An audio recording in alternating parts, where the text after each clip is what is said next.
Live. It's Sunday, June 30, 2024, and this is the final LCJ Live of the first half of 2024. Wow. I'll talk about my 12 favorite movies of the year, which I posted on social media yesterday, but I'll mention them again here coming up on LCJ Live.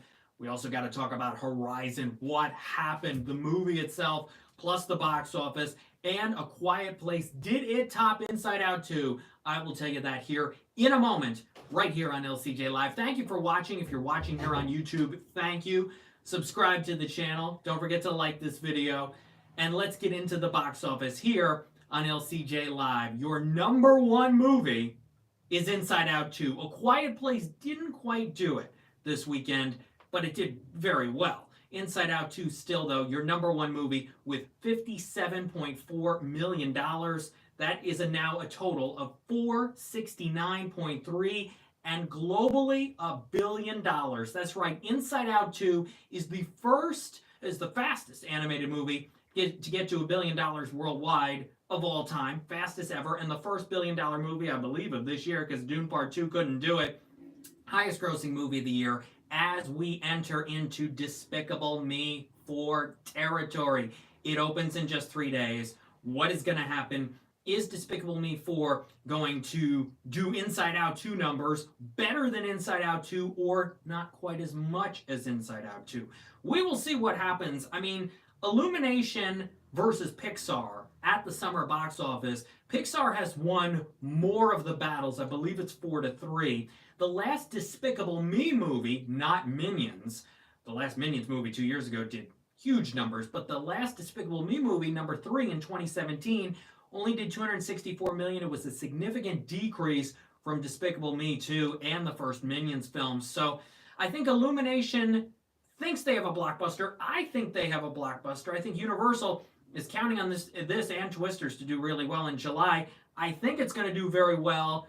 But will it do Inside Out 2 figures? Will it get to $1 billion that quickly? That will be interesting. Fandom-ator 101, I can't wait to see Despicable Me 4 this week. I think a lot of people are going to go right away. Families are going to go right away. With the 4th of July holiday week, you're looking at a 5-day weekend, Wednesday through Sunday, for Despicable Me 4, as well as Maxine, which will have a little bit of that, and then some at-home viewing. We'll get into all that here on LCJ Live. I do want to talk about A Quiet Place, which opened to $53 million day one, a film that I do not think was necessary. This movie, we saw it in the last one. In part 2, the opening scene takes place on day 1. We see the fireballs come down from the sky and everybody gets scared.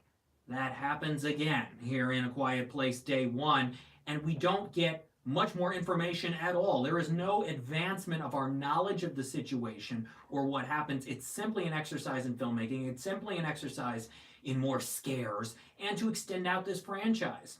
With now Lupita Nyong'o in the lead role in this, also Joseph Quinn, Jaimin Hansu back in this one. He was in A Quiet Place Part 2. No John Krasinski on screen, no Emily Blunt on screen in this one, but a franchise best open of $53 million.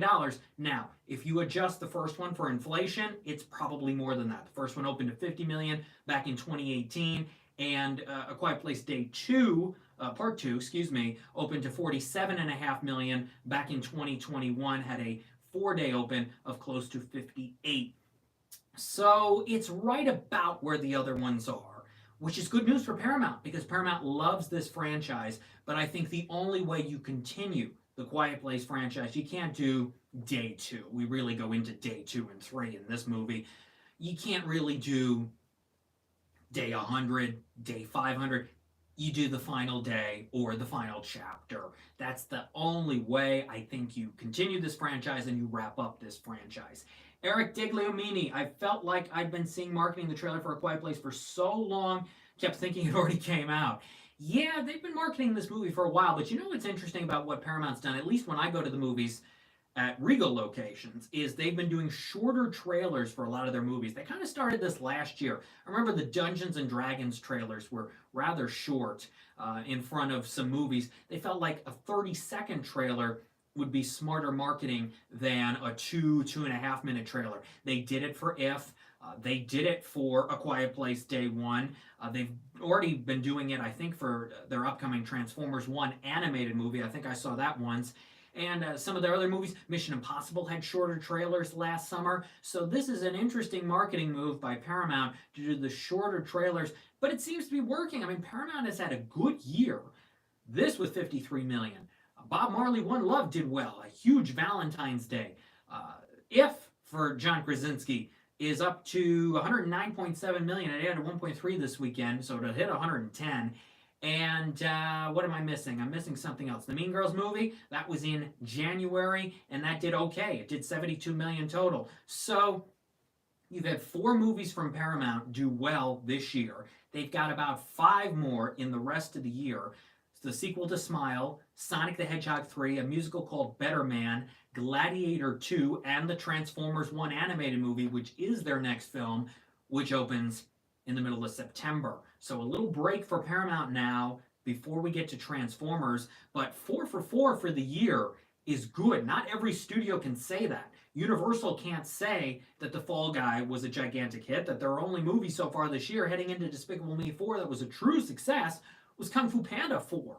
The Fall Guy, though, did add a little money this weekend. It's up to 91 million, and it's going to be paired with Despicable Me 4 in a lot of drive-ins around the country starting Wednesday. So look for The Fall Guy to inch its way closer to maybe 93, 94 million because of being paired with Despicable Me 4 in drive-ins around the nation. Horizon, an American Saga, Chapter 1, opened to 11 million this weekend, which is about where expectations were. The tracking had been 12 million. I initially thought that was too low. Also consider older audiences and Yellowstone fans waiting until 4th of July itself or next weekend to go see it. If it has a $7 or $8 million next weekend, Warner will call that a success. The thing about Horizon is this. Number one, the film is terrible. I had a private showing of it the other night. And wow, I was shocked at just how weak the story is, how uninteresting it is, how many poor decisions Costner makes from beginning to end, like showing all of part 2 at the very end. What was that? So yeah, this is a complete miss. You don't care about the characters. There is no true emotion. The performances are stagey. It's very theatrical. It's very over the top in that way. And it doesn't have the true grit that a Western should. The scenes are long. Some go nowhere. The first hour is okay. Second 2 hours are really tough.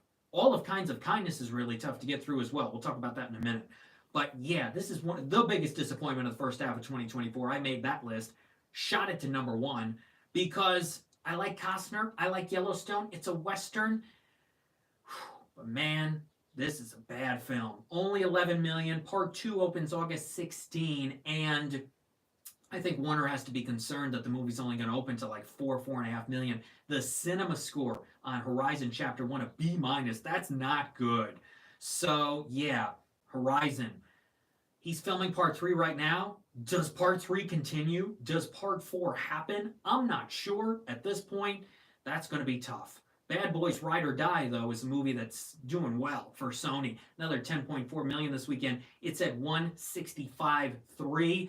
Still got about 40 million to get to the last Bad Boys. I don't know if it's going to get there, but I think Sony's very happy. All things considered, the Will Smith situation and what's been going on this year at the box office, they will take a total of, let's call it 180 plus. Joey, drive-ins are so back. They are back. I mean, they've been here. There are less than 300, unfortunately, left in the country, but support your drive-ins. It's an amazing experience. Joey also says, do you think they should delay Part 2 or send to streaming? Costner will be so mad if they send it to streaming. Oh my gosh. He will never work with Warner Brothers ever again if they send Part 2 to streaming. Part 3, maybe. Maybe it gets canceled. We'll have to see, but I think Warner has committed to August 16 for this, being theatrical. Tickets are already on sale, I think. The showtime's already out there. They wanted people who love Part 1 to immediately buy tickets to Part 2. I don't think there are going to be many people who do that, unless you like it. I know there are some people who like the movie. I want them to love Horizon. No. When it's such a slog, that's a slog. A Quiet Place is kind of a slog. Kinds of Kindness. Oh my gosh. Yeah, it was a bad weekend. Janet Planet was good. The other movies I saw this week, Daddy-O. We'll talk about Daddy-O in a second, too. Ooh, but I don't think Part 2 goes to streaming. I think Part 1 will go to Max, let's say August 9. give people a week to watch it, and then maybe some go to part two. But I still think part two opens to like $4.5–5 million.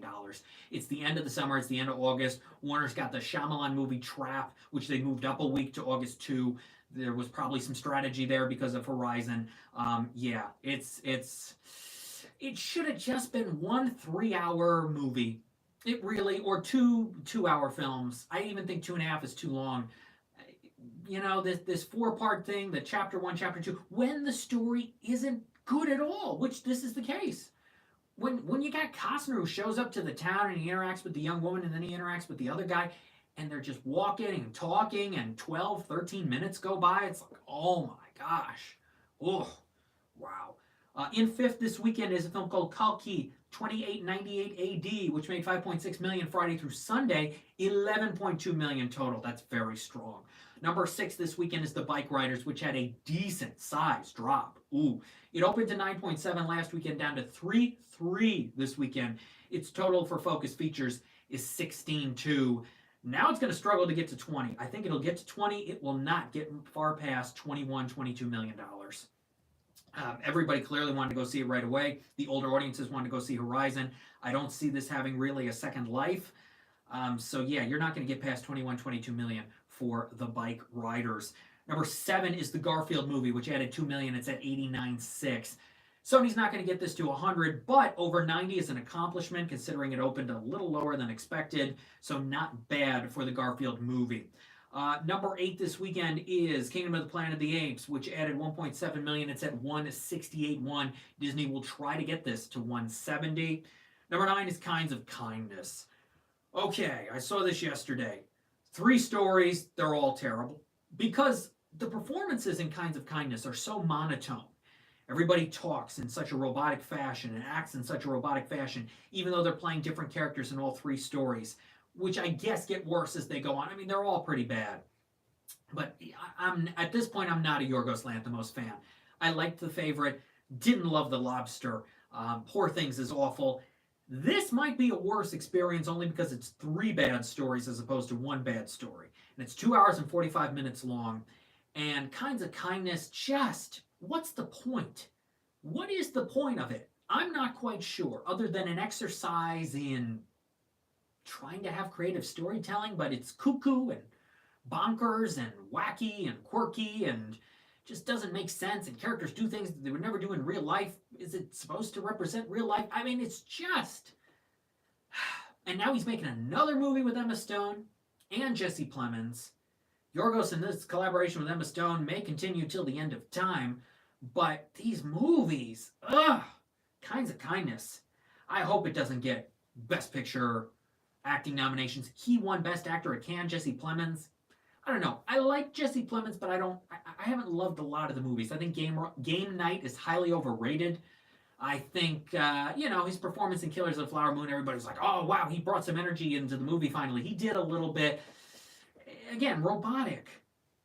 Kinds of Kindness. Messy. Number 10, as of now, is a film called Jot and Juliet 3, which made $1.4 million. Very close behind our If and Thelma, which added $1.3 million this weekend. It's at $5 million.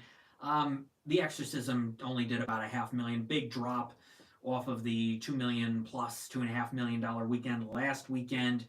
And Janet Planet is the best movie I've seen in the last 5 days, and I've seen like 5 movies the last 5 days. Janet Planet, which made about $200,000 this weekend, it's at $265. I recommend it. I got to meet the costume designer Lizzie Donnellan the other night, which was very cool. But it's a smaller movie. It's got long takes. It's quieter. It stars Zoe Ziegler as Lacey, who's an 11-year-old girl in Western Massachusetts in 1991, with her mother Janet, played by Julianne Nicholson. They give good performances. We'll see if Zoe Ziegler is a Critics' Choice Young Actor or Actress nominee later in the year. It's got some interesting things to say about the mother-daughter relationship and relationships in general. Sophie Okonedo is also in it. If you've never seen Wild Rose, Sophie Okonedo is in Wild Rose. What a movie. I think Janet Planet's a little slow to start, but again, it has some interesting things to say. It is unique. It is worth sticking with through the hour 50 minutes.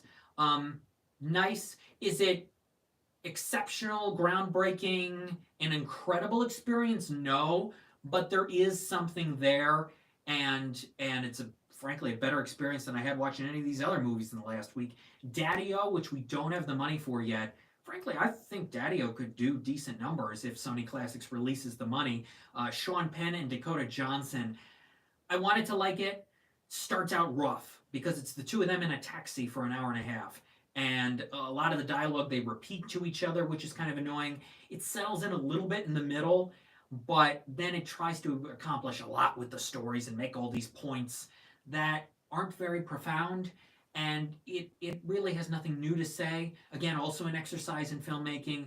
Not as bad as Horizon. Kind of the same as A Quiet Place for me. Kind of why bother when you're not going to have the story say something new? Why bother making the movie? So not a huge fan of Daddy-O. Blue Lock the movie episode Nagi, which is an anime film, made about 1.1 million this weekend.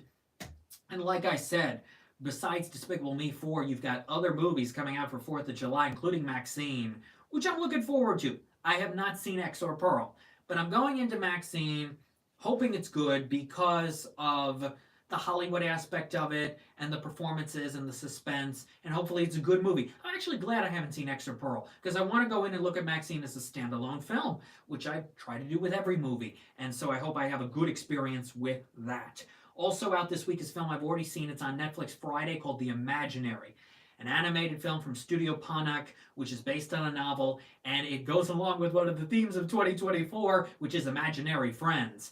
This is for, I would say, kids 12 and up. Anybody under 12, yes, it's an animated film, but it's really not for them. It's got dark themes, mature themes, and I spoke with the writer-producer for AnimationScoop.com, Yoshiaki Nishimura. Go to AnimationScoop.com for that Q&A. I do think that Maxine is good counter-programming to Despicable Me 4, as Eric says here in the comments, and I also think, as terrible as The Fabulous Four looks, that's the Susan Sarandon, Bette Midler, Megan Mullally, Sheryl Lee Ralph comedy Bleecker Street is putting out July 26th. It is counter-programming to Deadpool and Wolverine and could actually make a little bit of money. So that will be something to watch for the weekend of July 26th. Will some people actually go see The Fabulous Four opposite Deadpool and Wolverine? But when it comes to this week as well, a film I've already seen that opens Wednesday, Sound of Hope, the story of Possum Trot, the latest from Angel Studios. It's a strong, true story, drama, good performances, not perfect, but the themes are there, the messages are there about faith and believing in people and trust and guidance. So it's a good film. Also out this week is a film called Kill. And then you've got Beverly Hills Cop Axel F, which I'm looking forward to. Eddie Murphy's back as Axel Foley. It debuts Wednesday on Netflix. If it was in theaters, it probably would have done pretty well. And hopefully it's fun. I'm looking forward to that. Have a good 4th of July. That is this week. Wow.